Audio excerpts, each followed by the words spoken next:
માં ભગવતી એવા આશીર્વાદ આલજે ત્યારે માં કે જા તમે મારા ને હું તમારી છું. હજારો લાખો ઘણા લોકો તોય મારી પાસે કેમ નહીં આવતા, ખબર છે કેમ નહીં આવતા કે આપણે જે બહાર કાળા ધંધા કરીને આવ્યા છે ને અમૃતની મેલડી ગઈ નાખશે એટલે નહીં આવતા. આપણે એમને એમ કહું છું મારો સંદેશો સાંભળજો.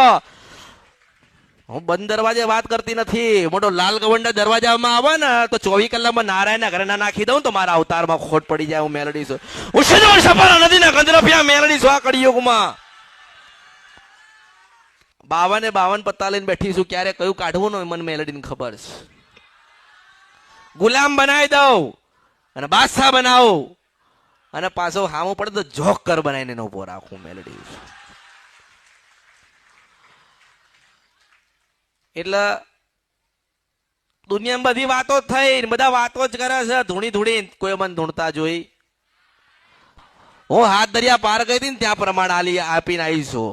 આ તો ગુજરાત અને હિન્દુસ્તાન છે અને આટલું એક નાનું ગામ છે. ગામમાં આટલી બેઠી છું.